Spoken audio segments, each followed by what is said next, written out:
Class 6 History Chapter 4 What Books and Burial Tell Us.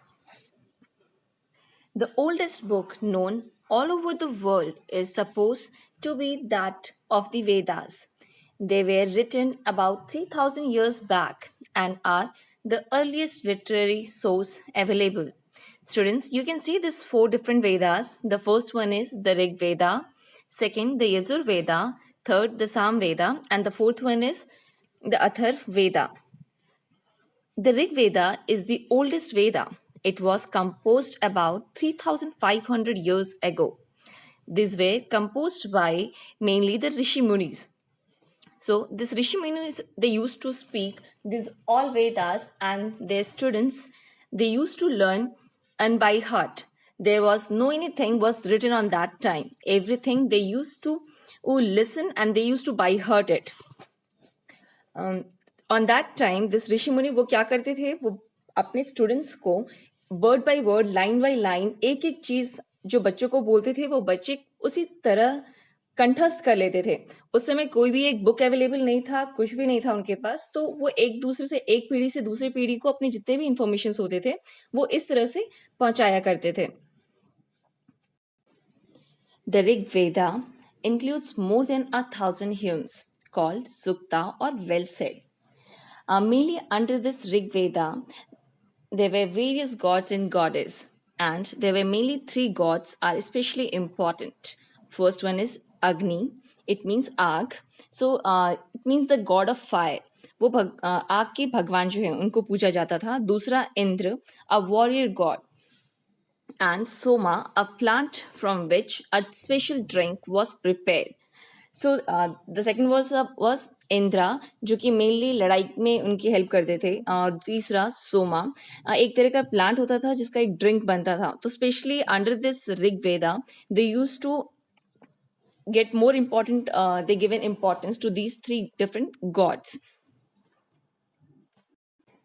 Approximately 200 years before this, everything under this Rig Veda was printed. This what were the mainly the historians, they believe that what was there under the Rig Veda time, what people they was mentioned. So under this mainly we can see that there were many prayers in the Rig Veda for cattle. वो लोग जानवरों को के ऊपर बहुत सारे उस समय प्रेयर्स थे. स्पेशली जो चिल्ड्रन होते थे, मीन्स सन, बेटा जो था, उनको ज़्यादा इंपॉर्टेंस दिया जाता था उनके प्रेयर्स में. और हॉर्सेस, तो हॉर्स, घोड़ों के बारे में ज़्यादा इंफॉर्मेशन मिलती है उनके प्रेयर्स में, ऋग्वेदा में. इसके अलावा जो वहाँ पे लड़ाइयाँ होती थी, बैटल्स होता था, they were fought for to capture the land. वो लोगों के एरिया को कैप्चर करने के लिए किया जाता था, या फिर दूसरों के जानवरों को हथियाने के लिए किया जाता था. स्पेशली ये जितने भी लड़ाइयाँ होती थी उसे मेन लड़ा करते थे. Life of the people, the cattle and horses were important. On that time, people, they used to give more importance to the cattle and horses. Battles fought for land, people and water. उस समय जितनी भी लड़ाइयाँ होती थी वो land surface के लिए होती थी, लोगों के लिए होती थी और वाटर के लिए हुआ था. Then wealth obtained from wars was kept by leaders. जितने भी फायदे होते थे उन्हें लड़ाई करने के बाद, जितना भी सामान आता था दूसरे एरियाज से लड़ने के बाद, जितना भी लैंड सरफेस या वाटर जो भी आता था, वो सारे की सारी चीजें लीडर्स के पास रहा करती थी. Some was given to the priest and to the people. कुछ जो चीजें थी वो वहाँ के जो मेन जो पूजा करते थे, जो ब्राह्मण थे, उन लोगों को दिया जाता था, और दूसरा कुछ लोगों के पास मिलता था. Some wealth was use for the performance of yajnas. तो जितने भी चीज़ें थी वो वहाँ पे उस समय पूजा करने के लिए, यज्ञ करने के लिए दिया जाता था. जैसे घी, ये अनाज, ये सारी चीज़ें जो थी वो वहाँ पे ब्राह्मण को एज अ पूजा करने के लिए दिया जाता था उस समय, जैसे भगवान खुश हो. और कभी कभी जानवरों की बलि भी दी जाती थी जिससे भगवान खुश हों.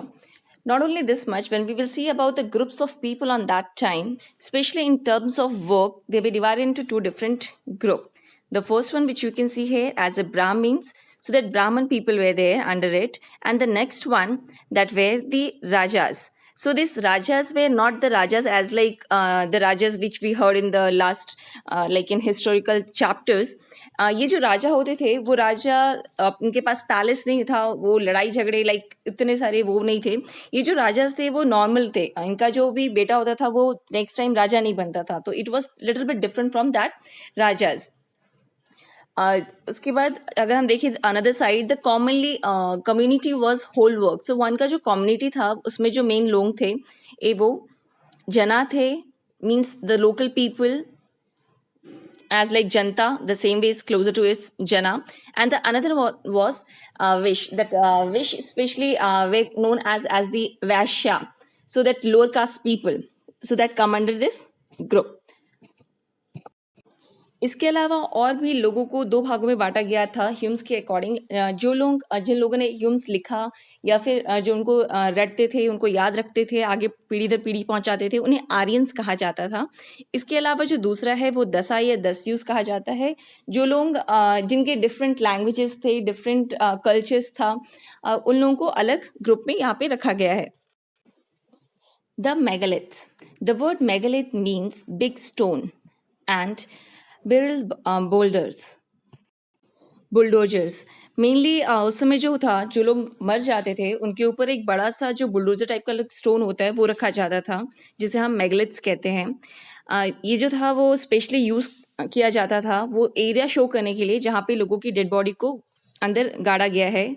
The practice of erecting megaliths started around 3000 years ago. It was found throughout South India, North East and Kashmir. हमारे भारत में कुछ एरियाज हैं जैसे south India, north east and Kashmir.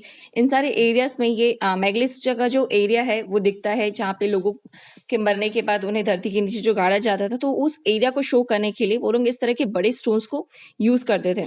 Students, you can see inside this diagram where they shown the different stones. These were known as cysts. Some cysts, like the one shown here, have portholes which could be used as an entrance. आप लोग यहाँ पे जो देख सकते हैं एक port holes है जो कि मेन एंट्रेंस कहा जाता है. इस एंट्रेंस से जितने भी डेड बॉडीज होते थे वो एक एरिया में आकर के इकट्ठा होते जाते थे, और मेनली इसको यूज किया जाता था एक पूरी फैमिलीज के डेड बॉडीज को एक जगह रखने के लिए.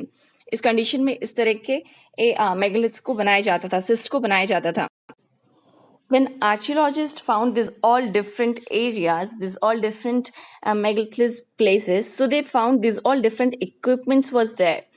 जो लोग थे उनके अकॉर्डिंग कुछ कुछ इक्विपमेंट्स डिफर भी करता था. जो लोग जैसे रिच होते थे तो उनके जो स्थान होता था उनके आसपास कई सारे सोने चांदी और बहुत सारे बर्तन, जानवर, इन सब की चीजें भी मिलती है, के सामान भी जो है उस डेड बॉडी के आसपास मिलता है. जो लोग गरीब थे उनके सामने दो चार बर्तन, थोड़े बहुत अनाज. तो इन तरह के डिफरेंस जो थे वो दिखाता है वहाँ के रिच और पुअर पीपल के डिफरेंसेस को. What was the story of this megaliths? So stone bulldozers were known as megaliths, which we discussed. These are carefully arranged by the people and used to mark burial sites. Common features of burial place. The dead were buried with distinctive pots which are called black and red ware. So ये different जो थे ये सारे equipments उनके अंतर्गत मिलता है, जहाँ पे लोगों की dead bodies थी, skeletons था, उसके साथ इन सारे ornaments और horses, some iron tools are also found in these all areas. What were the main occupations at इनाम गांव?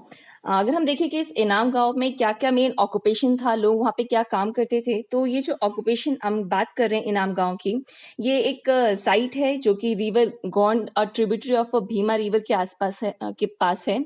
It was occupied between 3600 and 2700 years ago. ये जो एरिया है वहाँ पे देखा जाता है कि जो लोग थे वो मेनली जो एग्रीकल्चर करते थे वो वीट, बार्ले, इन सब की करते थे. मेनली कुछ फ्रूट्स था जैसे बेर, आंवला, जामुन, डेट्स, ये सारे फ्रूट्स वो लोग खाया करते थे. इसके अलावा वहाँ पे कई सारे जो स्केलेटन है वो मिले हैं buffalo, goat, sheep, where the animals reared, और उसके कुछ कटे हुए पोर्शन भी दिखे हैं, जिसके कारण ऐसा अनुमान लगाया जाता है कि हो सकता है उस समय के लोग इन सारे जानवरों को खाया करते होंगे. Thank you for your attention, students, for listening about me. Thank you.